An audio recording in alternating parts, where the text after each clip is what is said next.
Okay, good evening, everybody, and welcome. Thank you all for coming to, at this point, I have no idea how long I've been doing this year, but it's the 20th yahrzeit of my father, Charles Martin Feuer, the Talman Avraham. He passed away in this Kaf Bet Kislev, which is tonight. That was December 1st, 1999, B'minyan Nam. And before I get started on the show, I just want to do a couple of housekeeping items. First of all, welcome to the Pardes Institute. Thank you so much. If those who've never been here before, take a look. It's the center of Jerusalem, whether you know it or not. If anybody's curious, I'm happy, and I'm sure several of our students would be happy to tell you more about the place when we're done. That's number one, as they say. Number two, a number of people asked me if book 2 of the Age of Prophecy series was out. It's right here. If you don't know what the Age of Prophecy series is, it happens to be Wave Dave. My co-author is right here. He'll be able to explain it, not while I'm talking. But they are here. They're on sale. I'm happy to tell people about that afterwards. Number 3 is I want to take the opportunity to say a word about the Jewish story, because those of you who were here last year, which is actually a good crop of the folks, know that last year we did a launch party for the Jewish story, and it's been fantastically successful. I want to thank everybody for the work they've done, for their support. If you're not yet a listener, so you can find the Jewish story at my website, jewishstory.co, or simply on iTunes, or frankly, if you Google it, you'll come up with it. If you are a listener and you're not yet a supporter, I want to make a call right now for people to put their money where their ears are. You know, in a world which is facing a narrative divide, where it seems like we've lost the ability to speak to those who don't agree with us, I'm telling a story where Christians and Jews, religious, secular, conservatives, and progressives are all listening to the same story. And if you think that that's an important part of the solution to the type of crisis of communication that we're facing today, I encourage you, like I said, to put your money where your ears are. You can go to the website. There's a little button there that says be a patron, or you can ask me directly. Trust me, cash check. I'll figure out how to take your credit card if you really push me. And last but certainly not least, if you are a supporter, thank you. Thank you, guys, because you make this happen, and I'm really excited. And I think that's it for the housekeeping for now. So the title of the shir is Releasing the Light Within. And it's a bit of a retrospective for me. It's 20 years since my father passed away. I remember some of us were sitting 10 years ago in the Beit Midrash of Sulam Yaakov, Aleha Shalom, and somebody asked me, 10 years seems like a long time, and it actually didn't seem that long to me at the time. But when I sat and started thinking about 20 years, that indeed actually struck me as it's been quite a while. So with your permission, rather than telling kind of the same stories I tell about my father every year, although I'm sure one or two of them will pop up, I want to take a second and just contemplate what that means. Because, you know, if you look at the Mishnah and Avot, which people are probably familiar with, right, there's a whole educational approach, 5 years to Mikra, 10 years to Mishnah, etc., and it goes on to all the different sort of stages of life. It says, Ben Esrim Lirdof, right? You're meant to be pursuing when you're 20. Now, it's speaking about Parnassah, it's speaking about making a living, but, you know, in some sense, I'm 20 years old today. The person that basically everybody, not basically, that everybody in this room knows is 20 years old. And it's one of the challenges I really faced in my life of trying to put things together is that no one in my life today that I interact with on a daily basis even knew my father. Right? It's a strange thing. I actually went and Googled Charles Martin Feuer today just to see what would happen. You know what happened? Not a whole lot.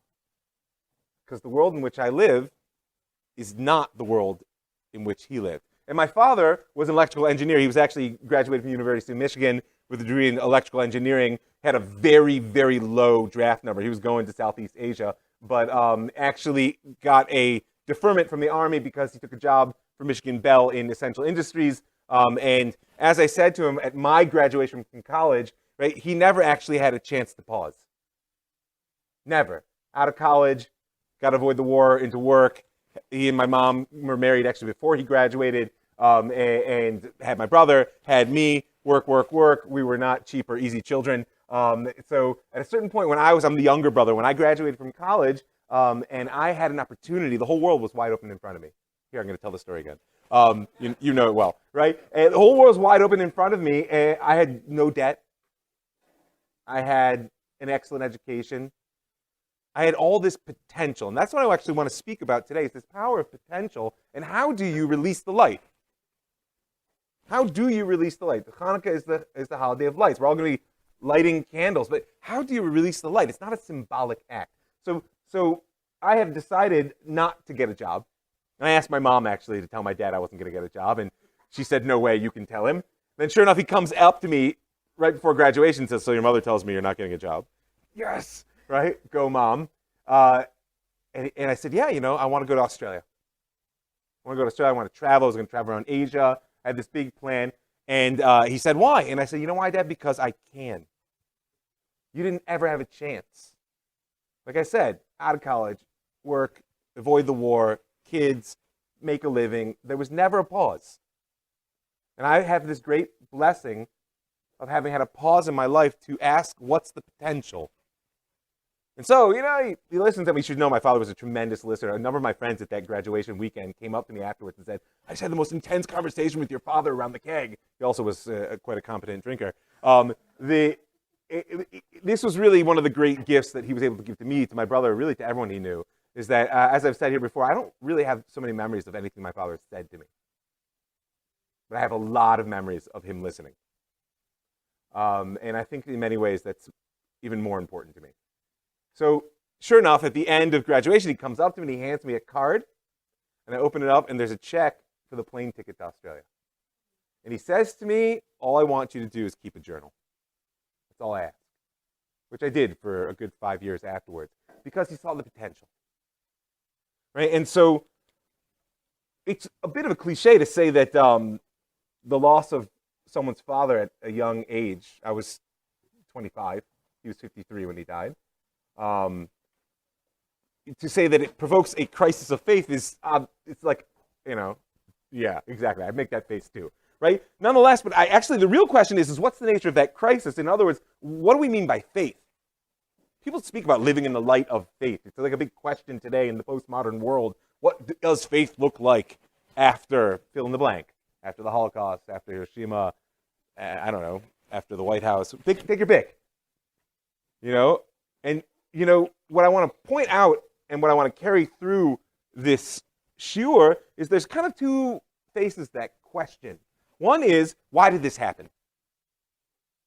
Right? What's the meaning? Can I extract from something which essentially exists outside of me? Right? That the essential importance of the world lies outside of us, and our task is to decipher it. The other one is, what does this mean? Which is a fundamentally different stance. That means that the essence of life lies within, and my task is to imbue the world and everything which it offers with meaning. And to paraphrase Viktor Frankl, as he says that the meaning of life is found not by asking what life means, but by recognizing that life is asking you that question at all times. Right? So, Mike, what does it mean that your father died suddenly? What does it mean that the temple was liberated from the Greeks? What does it mean that we're sitting in the rebuilt Jerusalem? You understand the difference? That that meaning exists out there, and our only hope is to somehow find it, which I don't know about you, that's been a particularly dissatisfying approach in my attempts to understand the difficult things in my life. Or I hear it as a question to me, and then the answer, the power to answer that question, lies within. So everything in life is a question from God. That is the meaning of faith in my eyes. And the question is, what does this mean? And the answers we give to the questions that are posed by our life, by history, are an expression of the divine within us that has the capacity to give the real meaning to life, past, present, and future. Remember, if God was just sort of planting meaning in the world, if we knew what Hanukkah meant, and I will come to Hanukkah in a minute, don't be nervous. If we knew what Hanukkah meant, then we wouldn't still be discussing it today. Somebody said to me before this year, I don't get it, you've been doing this for almost 15 years. How is it possible to actually say something new about Hanukkah every year? So the only answer to that is, well, we've been doing it for 2,500. Who read the Parsha this week? Yeah, that's a waste of time, right? How many times have you personally read it? Much less, how many times has it been read? You get the point, right? So I can tell you this. My father was a man who loved life. Joie de vivre doesn't touch it. My father loved and believed in me and in many other people, but I'm the one talking. And my father would have wanted to see the world, which I built for myself and for my children. And last, but certainly not least, he didn't get to. So what does that mean? And what does it have to do with Hanukkah? Well, I can tell you that at age 20, Ben Esrim Lildof, I'm pursuing that meaning. And every year, I build a little bit more. So, Hanukkah is funny in that, of course, there's no tractate Hanukkah, right? Not in the Mishnah, certainly not in the Gemara. Right? There's no book of Hanukkah. There's a book of the Maccabees, but our tradition has kept it on the outside. And it's an interesting book. I highly encourage reading the first two. The other ones are like knockoff sequels. It's not so worth your time. But the strangest thing about the treatment which Chanukah does get in our tradition is it all starts with a question. My Hanukkah. You've heard it before. It's a strange thing. We don't say my Purim, my Pesach. And of course, the Gemara gives its answer, but we're Jews here. Don't let an answer ruin a good question.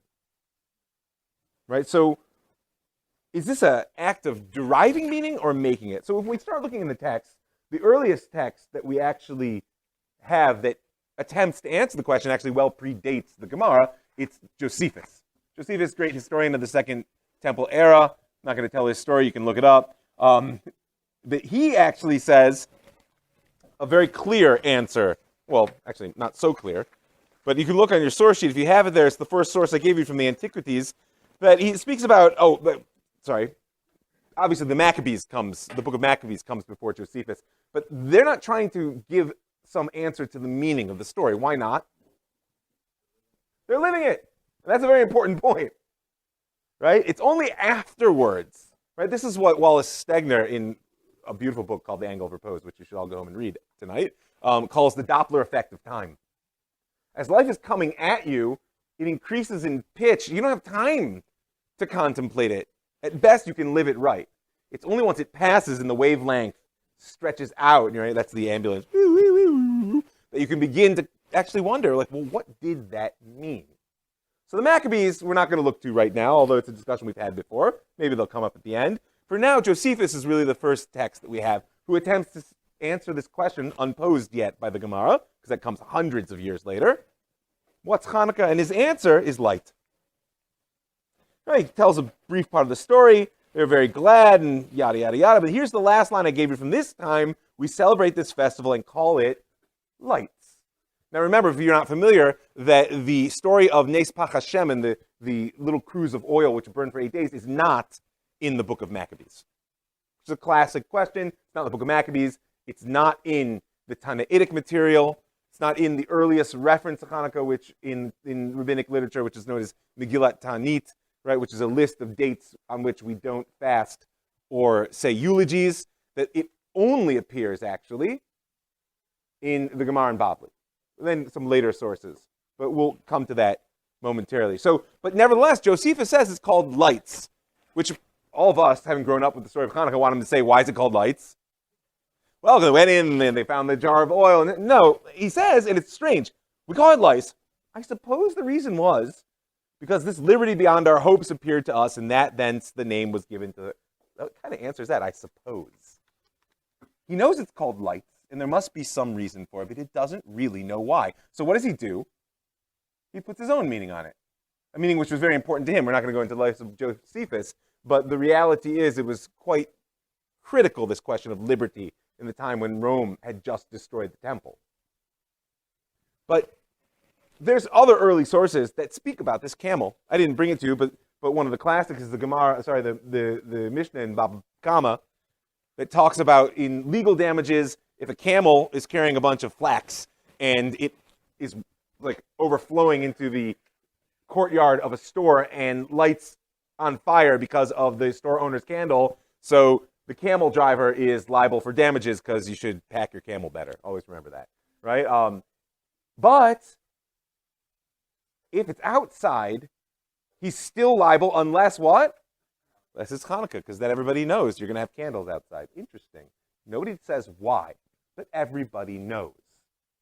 Everybody knows, so much so that it actually exempts you from damages, which, if you're familiar with civil law, That's a very strong assertion. Everybody knows to the point where I will exempt you from your responsibility for damages. So the light is out there, but we don't know why. And so that's what I want to do.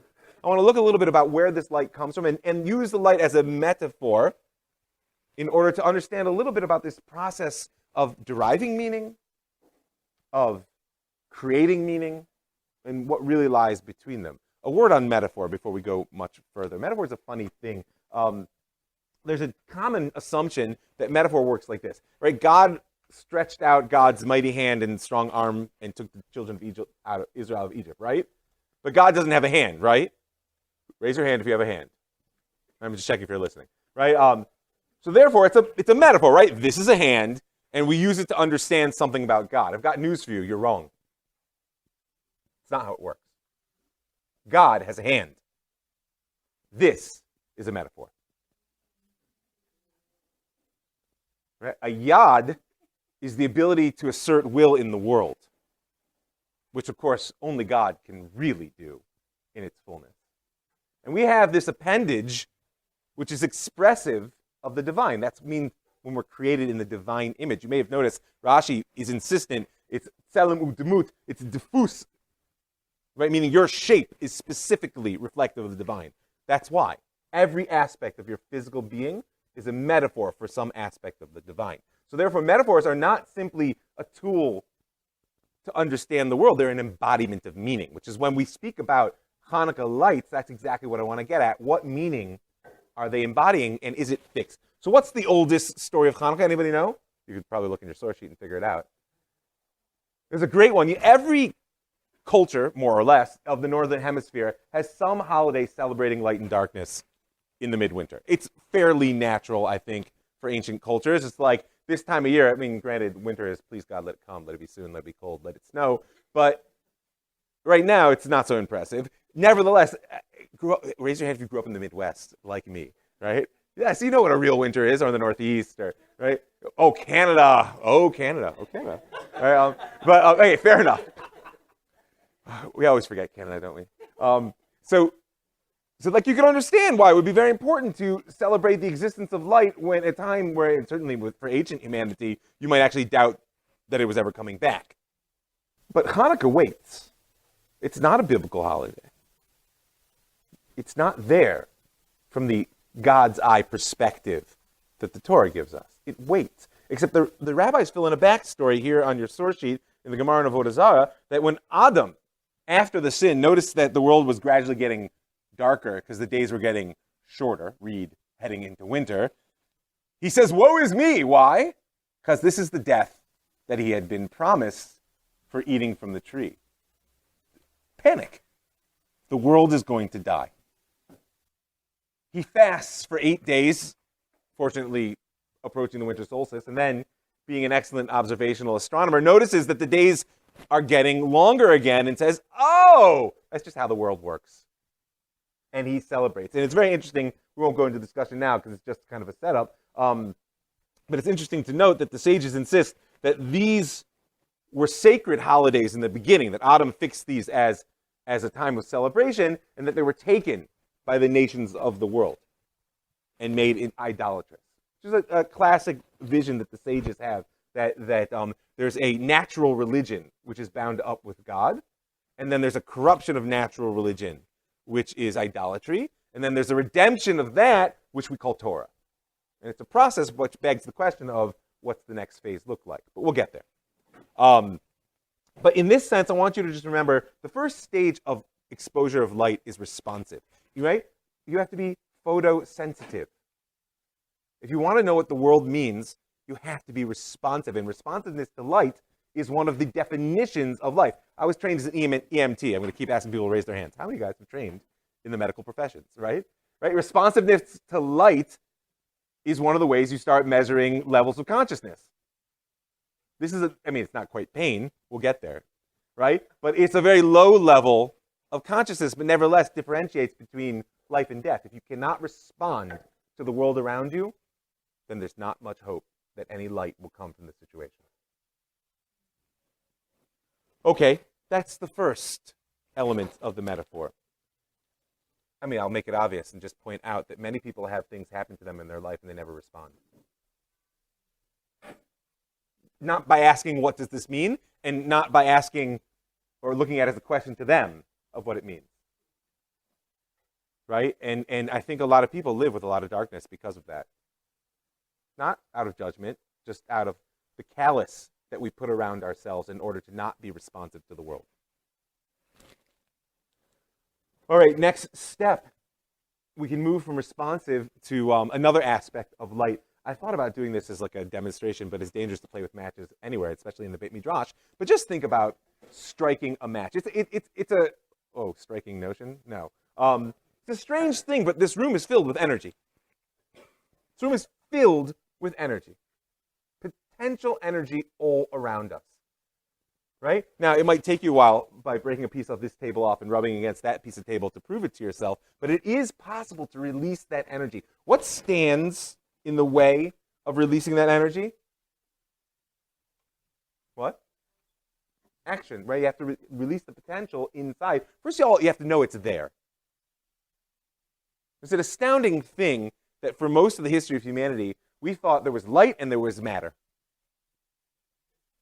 And never the two shall meet. The whole fire thing was, when it was understood, was a chemical reaction. But the idea that light and matter are only one thing came to us much later.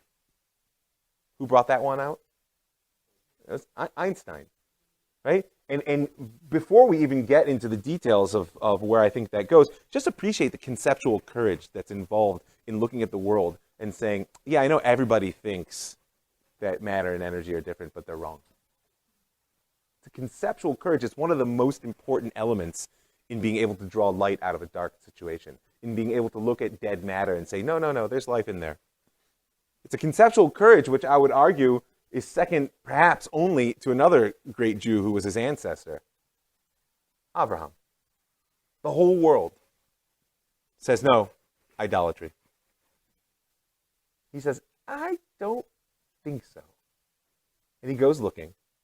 And he brings a great light to the world. By the way, there's a parallel, of course. Abraham, Matityahu, and the Maccabees. The whole world is going Greek.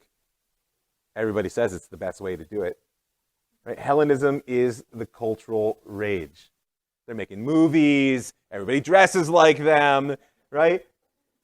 And suddenly, Matityahu and his sons stand up and they say, no, this is actually darkness. It's the endarkenment. You guys ever heard that phrase? Right? Instead of the enlightenment, got to hang out with a firmer crowd.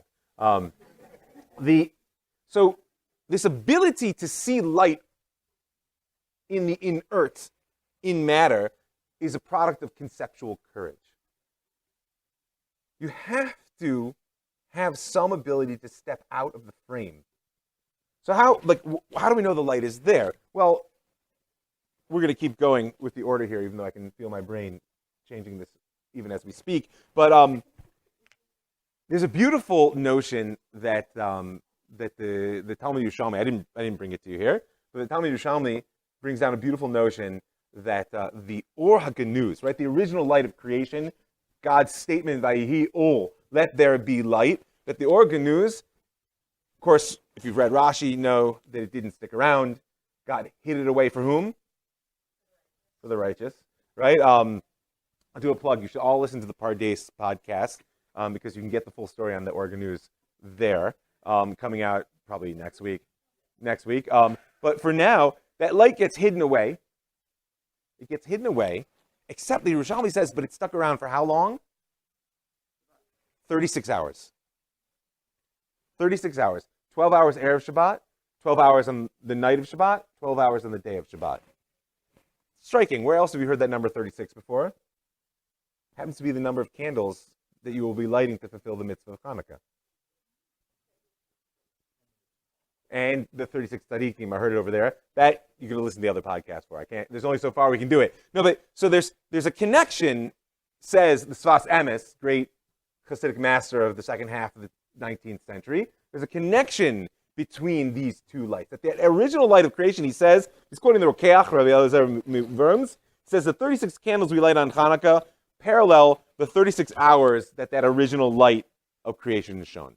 And therefore he says it's reappears every year when you light your Hanukkah candles. And that's a light that you can see from one end of the world to another. What does that mean? That you can see from one end of the world to another. You know, we see not because of light alone. We also see because of shadow. The eye works through contrast. The proof of that is if I took a big flash bulb and set it off in this room, flooded the room with light, would you be able to see better? No, you'd be blind. Just think about that for a minute. Too much light blinds you.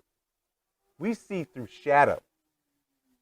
But the Oregonus, that original light of creation, you don't need to see something by understanding what it's not. It's not the either-or universe. You simply can see what is, and that means you can see from one end of the world to the other. So that light gets hidden away, tucked inside. We'll speak a little bit about it more in a second, but the Sfas Emes says, or quoting the Rokeach, that it's also there in the candles of Hanukkah. Why? Because he points out that the word for world in Hebrew is olam, which is strikingly similar, as he points out, to he'elem, right? Something which is obscure or hidden, or is ma'alim, which hides. So the world is somehow a veil over this light. Most of us never see it. We call it the natural world. This was a big part of our challenge with Greece, right? Greece was a materialist society. They believed in the supremacy of the mind. They weren't so into our notions of revelation, right? That's an old battle, one that we're still fighting today. But the basic premise of revelation is that the mind is a necessary but insufficient tool for understanding creation. The other way to say that is that emunah begins when the intellect ceases to be the proper tool for engaging the world. Otherwise, you know what you have to do? You have to shrink the world to fit your mind. And you live in a very small world. No offense to your mind. But it's certainly not as big as it could be. I wasn't looking at you specifically. We'll talk about that later while you blanched. Yeah, really. It's an important challenge. How do you live in a world bigger than you can imagine? You have to believe that it's got more potential. And then you have to figure out how to unleash it. And the key, when the Sfas Emes here engages on a deeper level, well, how was it that the generation that walked in darkness, and the sages define Greece as darkness, as Bereshit Rabbah goes through the 4 exiles and fits them back into one of the first verses of creation. Each one has its quality. The quality of the exile of Greece is darkness, and we're still fighting it today. This insistence that what you see is what you get is a great tool for darkening people's eyes, for removing their hope. Hope is one of the great lights of the world. You know what hope is based in? That what is does not define what will be. As soon as you believe that what is defines what will be, there's no place for hope. I mean, it might be cheery, but it's not hopeful. Hope means that there's something you can't see, which nevertheless will come to be. And that's a great light. How do you release it? So the next stage after this responsiveness, Adam, unless you put up a callus, when things happen to you in life, you respond. Oh, darkness is coming, light comes. Of course, his response is giving thanks and praise. The Maccabees respond with Mesirut Nefesh. This says the Sfas Emes, that the generation that lived in the days of the wicked Greece walked in darkness, but they served God with a spirit of self-sacrifice, even in the midst of that darkness. I mean, just think about it. I mean, you've got a small group, classically, Matityahu and his sons. The whole world is against them, not just the Greeks, because let's not forget, this is a cultural battle. The Jews are against them. This may sound familiar, right? Their fellow Jews are telling them, listen, you're nuts. This is the way of the world.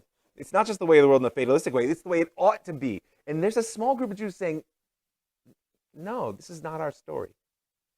We're going to come back to that. That's the last stage, that question of what our story is. This is not our story, and they fight. It's a bloody fight. This is a bloody fight. You know, this is one of the funny things about Hanukkah, is that the meaning that we imbue it with changes according to who you ask, right? Hanukkah to Adam was this natural religion. To the Maccabees, it was the sort of great national victory, throwing off the yoke of not only the foreign oppressor, but of the cultural oppression. You know, the Zionists, or so the rabbis, it's, you know, the 8 days Hanukkah thing. We're going to get to that, don't worry, right? To the Zionists, what was it? There's a classic Zionist song, "There was no oil, there was no miracle." You guys ever heard that one? It's like, it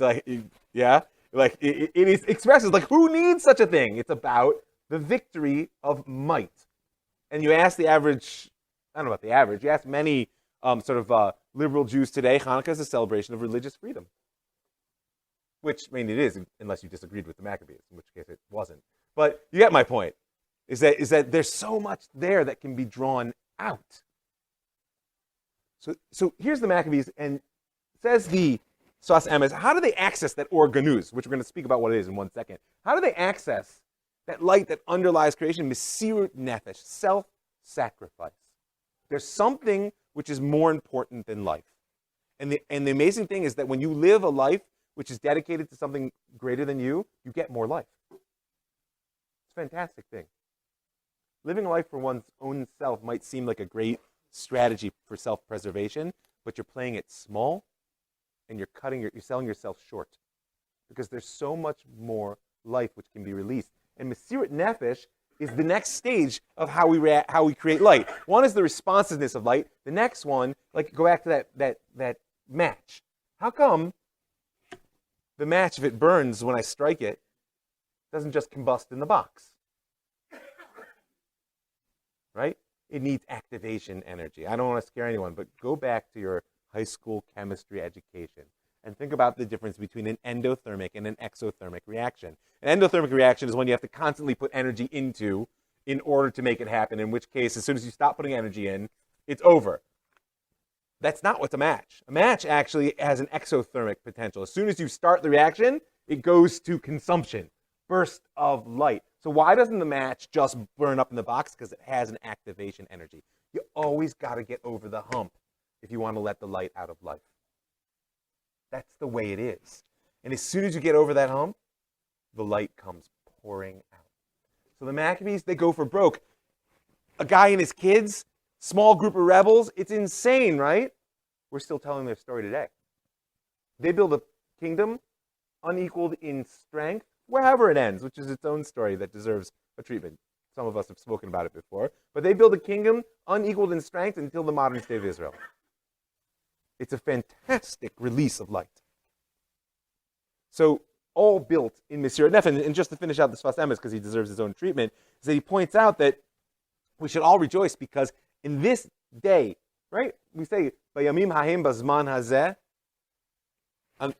these days, in that time, this all happened, which means when you light your Chanukah light, you're releasing some of that hidden light, and you can benefit from it and rejoice because the Greeks wanted to make us forget, and we're doing this act of remembering, and not just remembering, but advertising the miracle. So we have this responsiveness of Adam. We've got the activation energy of the Maccabees, and there's one more piece that I want to put into it. Well, actually, before we get there, a more personal note. You know, Hanukkah is also an agricultural holiday. You guys know that? Right? We think of the agricultural holidays as Pesach, Shavuot, Sukkot. It's fairly well known where they fall out. No, not as potatoes. It's the end of the olive pressing season. It's not when the olives grow. This is the end of the pressing season because you gather olives, you let them ripen to the point where they're perfect for pressing. And you do it now is the time, which is why we're all eating fried foods, right?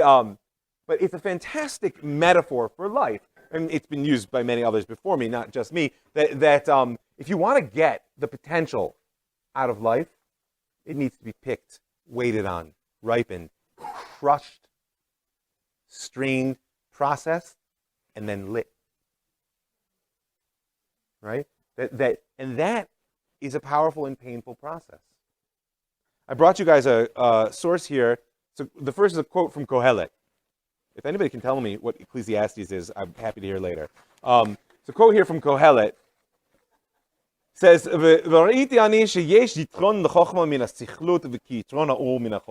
right? Literally, or I don't know, literally the classic translation I have here is, I've seen that wisdom is superior to folly as light is superior to darkness. Don't miss the resonance with Hanukkah, because we're all arguing about what wisdom is with the Greeks.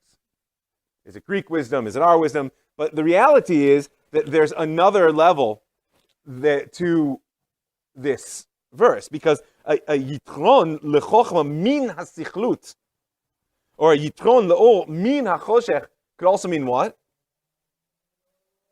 There's something in darkness which brings benefit to light. There is a truth in that statement that the Zohar below it brings out. The benefit of light only comes from darkness, says the Zohar, because the tikkun of white is black. This is this contrast again.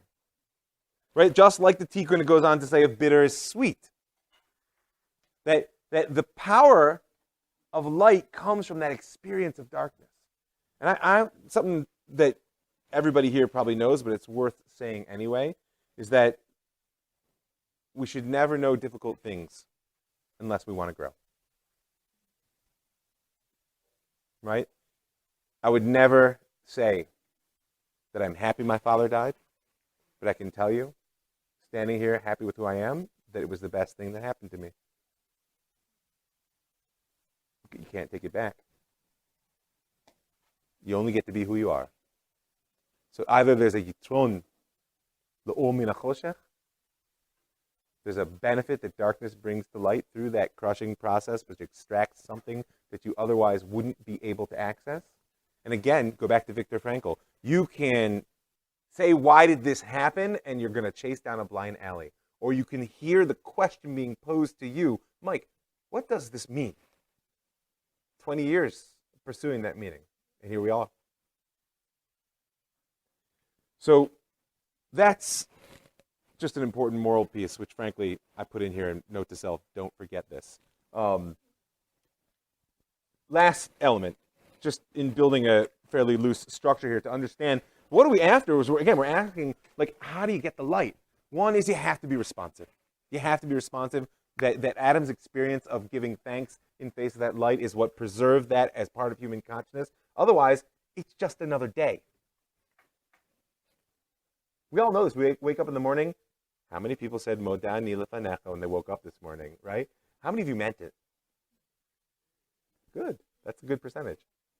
I mean, it happens every morning, and it's very hard to maintain an honest, responsive posture to things which happen every day. But I've got news for you. If you can do it, it's the key to drawing the light out of life. The next phase is Mesirut Nefesh. Whatever it's for, find something bigger than you to serve. And the beauty is it will draw out from you more than you already have. It will get you over that activation energy hump. We say it. Man, he's on fire. Right? He's on fire in the Beit Midrash, or he's on fire for that issue. We say it. We say this. Why? Because we recognize that there's something in the human spirit which, once activated, is capable of more than you ever would have imagined.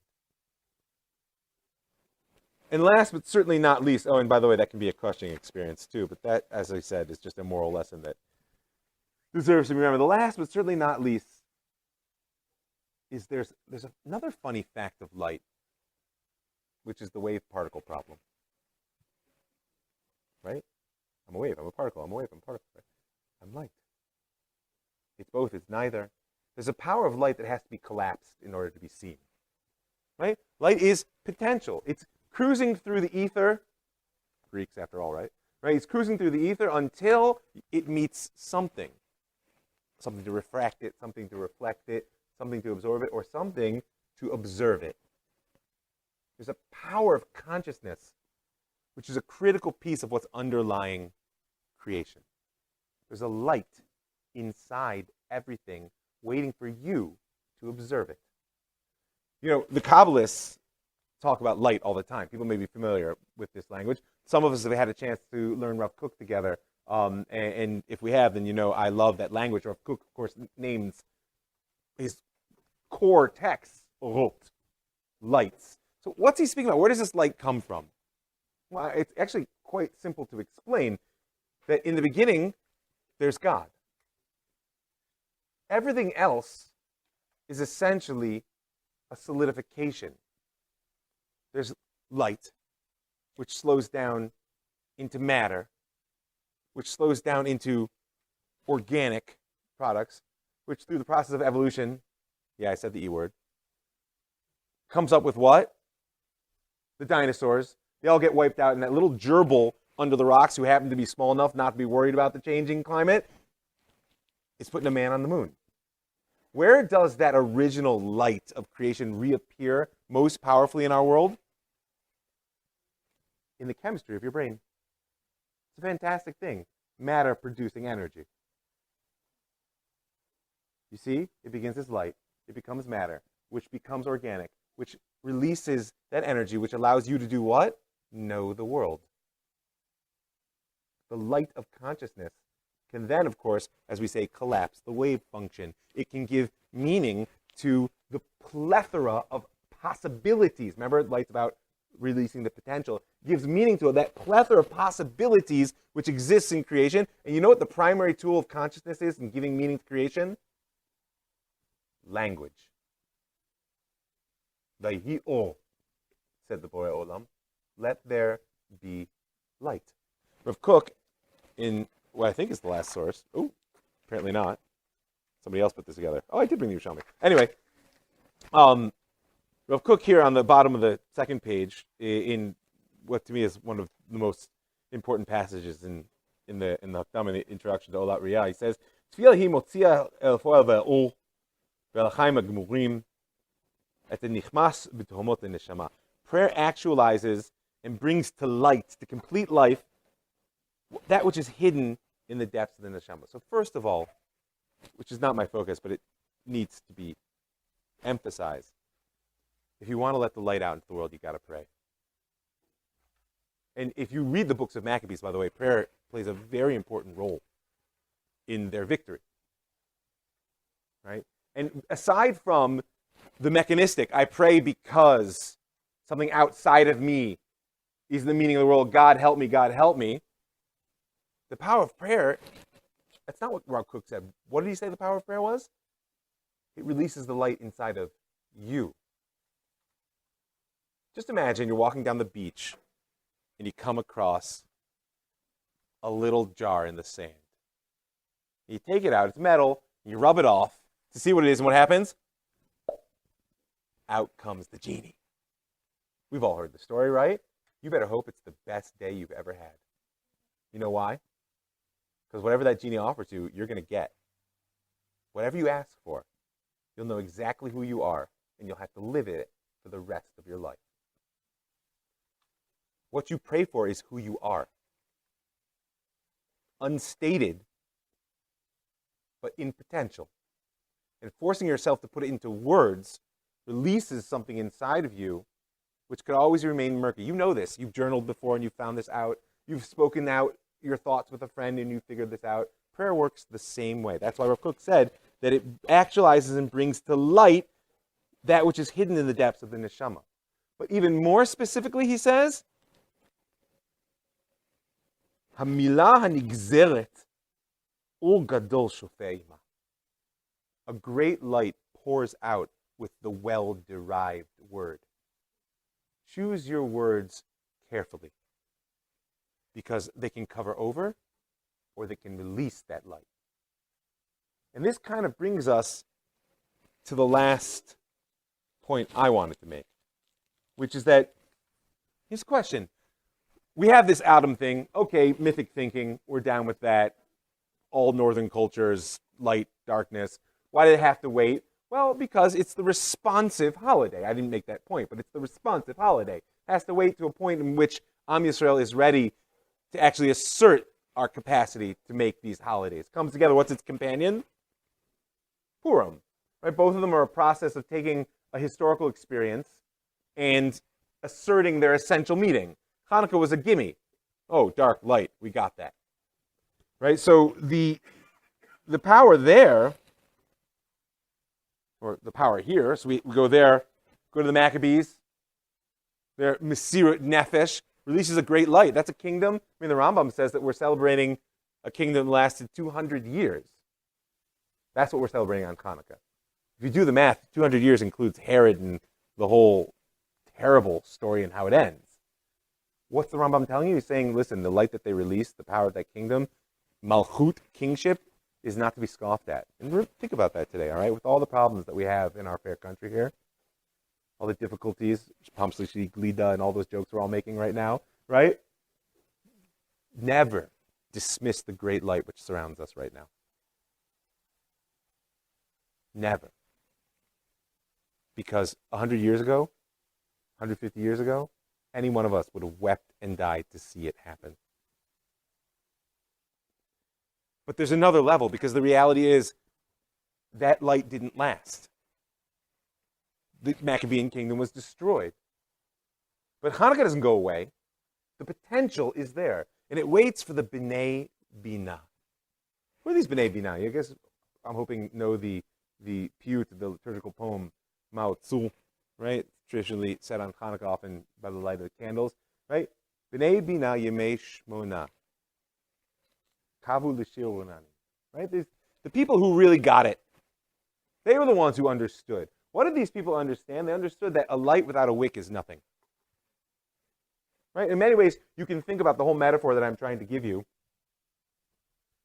that the world is a pool of potential. It's the oil. You are the wick. How do you draw the world through yourself and give light? There's a responsiveness. There's that Mesirat Nefesh that you got to strike the match and let it burn. Right? But the sages understood you also have to be able to plant yourself in the world wherever you are. They wanted to draw a light out of Hanukkah that wouldn't depend upon the tragedy. Remember, of course, they saw the kingdom destroyed. So the ultimate power of humanity to dip our soul into the world and extract its light is consciousness. And the tool of consciousness to extract meaning from the world is a well-chosen word. A story. A powerful story which is able to extract the light from the darkest of situations. And lo and behold, when the sages wanted to give you the light of Hanukkah in a way in which would make sense, not just to those who lived in the kingdom of the Maccabees, not even just to those who live in the northern hemisphere, by the way. They told us a story about candles. Was it true? It's not the same as asking, did it happen, by the way. Did it happen? You'll never know. You'll just have to ask. Remember that question about faith? Does faith mean you're able to identify what exists outside of you? Or does faith mean that you are able to touch that capacity within yourself to imbue the world with meaning? Right? Is it a question, why did this happen? What happened when they got into the temple courts there? Or is it a question of, hey, Mike, what does that mean that they got in there? Because a classic question shows up in the Beit Yosef about why we light candles for 8 nights. You can all go home and write an essay on this. Right? Why wouldn't we light for 8 nights? Because 8 nights is, why do we light for 8 nights? Because the miracle, what was the miracle? They burned for 8 nights, right? But the miracle is 7 because they found enough oil for 1 night. Oh, it's so rabbinic, isn't it? And there's a whole host of answers you can find. You can like 100 answers. The best one I've ever heard is the miracle is that they bothered to look. Don't forget that Hellenism began on the Temple Mount. It was the priests that were the source of the Hellenistic conflict within. And the fact that the Maccabees got to the temple courts,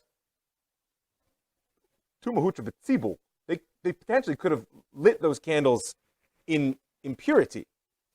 But they had a belief that that point of purity never disappears. And so they went looking for it. And lo and behold, they brought a great light into the world. I've done it before, I'll do it again. I can prove to you that the story is true. Last time I asked you to do this, raise your hand if you lit Hanukkah candles last year. Fantastic. 2,500 years ago. And we're still doing it now. The light only gets stronger. So you tell me. These are a few pieces of light which are important to me. There's that responsiveness. Don't put up a callus when light gives you darkness. Wait for the light to come and be responsive when it does. There's this power of Mesirat Nefesh. Recognize the fact that the potential which underlies all creation has to be released. There's an activation energy that you commit yourself to, and a little bit of friction makes the match burn. And last but certainly not least, the power of the story. Mila nigzeret, a well-chosen word, brings great light into the world, and it's the great capacity that humanity has.